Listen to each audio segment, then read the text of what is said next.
Bien le bonjour les amis. Nous allons parler du secret spirituel derrière Gachakuta. Derrière toutes les traditions, les animations, les œuvres que nous voyons, les séries, les films et tout ce que nous avons, que nous regardons depuis peut-être même depuis notre tendre enfance, cachent des secrets bien plus grands que ce qu'on le pense, des secrets dits spirituels. Évidemment, ce sont des enseignements qui nous sont transmis. Comme on dit, on vous dira la vérité dans les films et dans les séries et on vous mentira dans la vraie vie.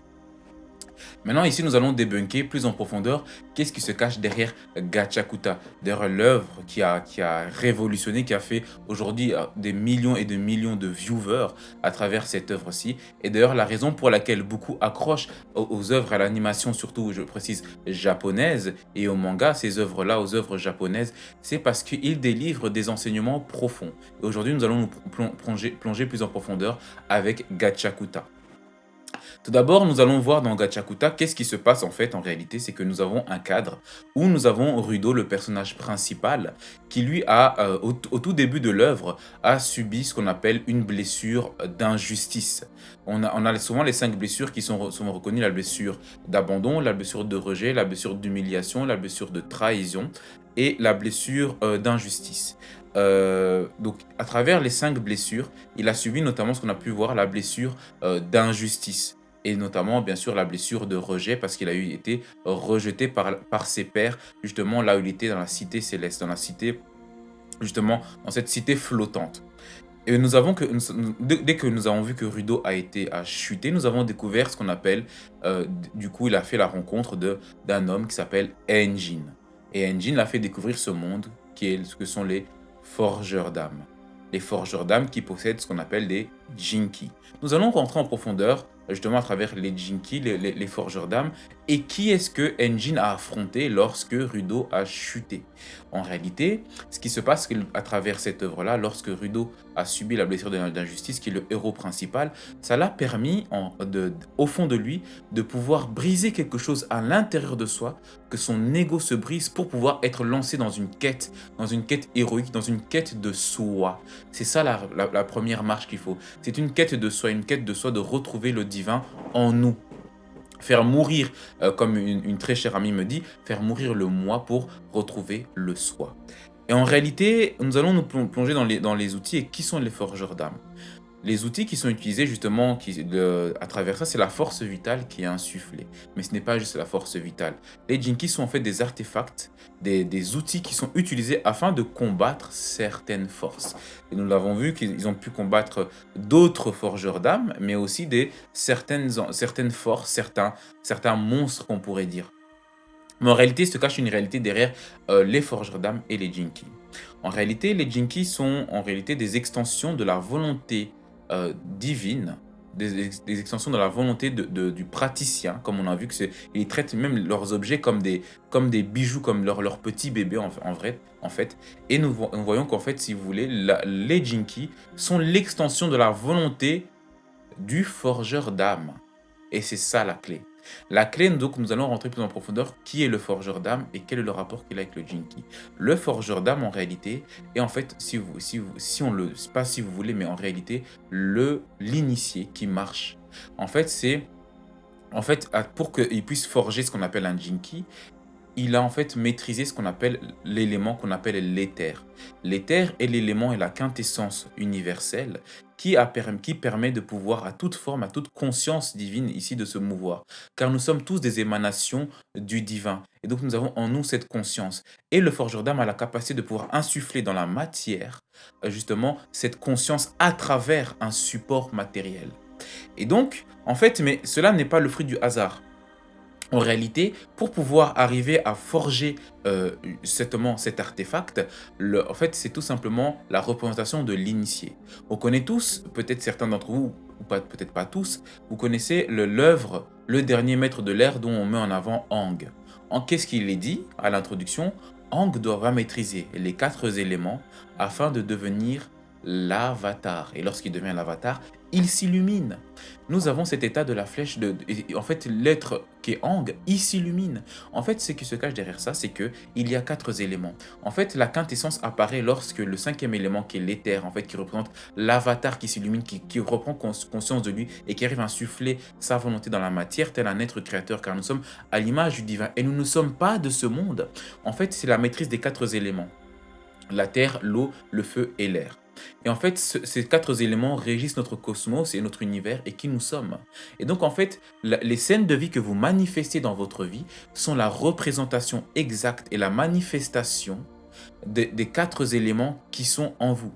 Donc, les scènes de vie en fait que vous vivez sont la somme des 4 éléments que vous avez en vous. Mais chacun a des éléments proportionnés de manière différente.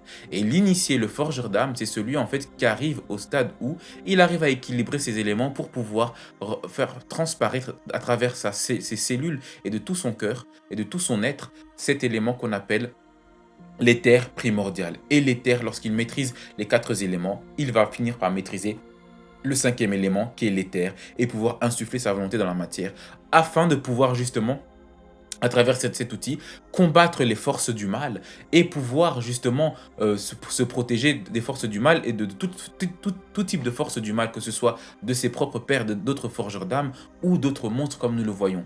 Et c'est à travers ça que les personnages principaux évoluent et ils sont mis en avant. Nous voyons même Engine qui dit à un moment donné, qui enseigne à Rudo, que nous, les forgeurs d'âme, nous sommes considérés comme des simples vagabonds. En réalité, pourquoi est-ce qu'ils sont considérés comme des vagabonds? Car ceux qui ont les secrets, il y a seulement une minorité de personnes, une poignée de personnes, une poignée d'élus, en fait, qui possèdent en fait des enseignements initiatiques. Très peu de personnes connaissent ça. Et ce qui est vu comme étranger ou différent est souvent perçu comme fou ou illusoire. C'est pour ça que les forgeurs d'âme sont considérés tout simplement comme des vagabonds. Et c'est ça la réalité. Suivre un sentier initiatique à la découverte de soi, c'est s'isoler. Les plus grands maîtres qui ont foulé cette terre ont toujours été considérés comme des personnes avant qu'elles deviennent les figures emblématiques qu'elles sont aujourd'hui. Elles ont été des personnes qui ont toujours été reclus, qui ont toujours été des personnes qui étaient considérées comme rejetées de la société. Et en fait, marcher sur le sentier d'initiation, c'est pouvoir accepter cela, mais en contrepartie, vous avez des trésors spirituels, des trésors qui vous permettent de devenir maître de votre réalité, mais aussi également un véritable initié qui a accès à ces marches-là. Et aujourd'hui, comme je vous l'ai dit, il y a une poignée, même les élites qu'aujourd'hui vous parlez, par exemple les théories du complot, ne sont pas toutes à rejeter car il y a des vérités là dans le fond. Effectivement, il y a des élites qui, eux, justement, ont accès à ces connaissances. Et justement, ils dévoilent ces secrets à travers l'animation. Donc, en fait, lorsque vous maîtrisez ces 4 éléments, comme on l'a parlé depuis tout à l'heure, c'est la quintessence. C'est là que vous devenez vous-même un forgeur d'âme. Et ces enseignements existent. C'est ce qu'on appelle la pratique de la tradition primordiale à travers la voie de la magie élémentaire. Et oui, la magie élémentaire, en réalité, existe depuis toujours. C'est une pratique ésotérique et puissante qui a traversé les âges, qui s'est retrouvée dans ce qu'on appelle la tradition primordiale. Aujourd'hui, peu de personnes ont accès à ça. Et c'est un enseignement très rare que seules les élites aujourd'hui possèdent et une poignée de personnes qui ont décidé de suivre le sentier initiatique possèdent. Aujourd'hui, dans beaucoup de courants ésotériques comme les magnétiseurs et les énergéticiens, les praticiens, les guérisseurs, etc., vous voyez très peu ces enseignements. Et en fait, parce que ces enseignements se retrouvent dans les cercles fermés. Mais aujourd'hui, nous sommes à une ère spéciale, à une ère de transition, à une ère de changement qui est en train d'arriver. Ce que beaucoup appellent l'ère du Verseau. Et il est l'heure de ce qu'on appelle l'ère des révélations. C'est l'heure de la vérité. Et pour ceux qui brûlent de cette vérité, de savoir encore plus et de pouvoir devenir également des forgeurs d'âme et pouvoir poser les bases pour devenir un forgeur d'âme, il y a justement ma formation Les 7 portes célestes en lien en description ou dans la bio afin de pouvoir accéder justement à ces enseignements et vous-même intégrer ce protocole et devenir de véritables initiés. Et je sais que ce n'est pas fait pour tout le monde, c'est fait pour ces personnes élues qui sentent en fait au fond d'eux cette flamme, ce désir ardent de pouvoir avancer sur cette quête de vérité. Car je sais que parmi vous, beaucoup d'entre vous, sont des personnes en réalité qui sont depuis longtemps sur cette quête de vérité. Ils sont en train de briser toutes leurs croyances passées. Peut-être ils sont plus en accord avec certains dogmes religieux, avec certaines cultures familiales. Ils sont en train de se détacher et sont en quête de vérité. Ils sont en fait en train d'avoir des montées de conscience et de montées vibratoires très puissantes. Et qu'aujourd'hui, peut-être, ils sont en train de chercher quelque chose qui brûle en eux. Peut-être qu'aujourd'hui, c'était votre signe. Et donc, je sais que c'est seulement une poignée de personnes et c'est ça le but. Je sais que ça sera pas fait pour tout le monde. Et donc, cet enseignement est justement pour les personnes qui veulent devenir et réellement suivre ce sentier caché, ce sentier secret, ce sentier puissant qui mène à l'élévation. Et si maintenant aussi cette vidéo t'a plu, n'hésite pas à me faire en commentaire qu'est-ce que tu en as pensé, si ça réveille des choses en toi. Et bien sûr, n'hésite pas à mettre en commentaire les autres animations, les autres œuvres, animations japonaises que tu voudrais pouvoir qu'on puisse débattre et pouvoir discuter justement des secrets spirituels qui se cachent derrière cela, tout comme Gacha Kuta.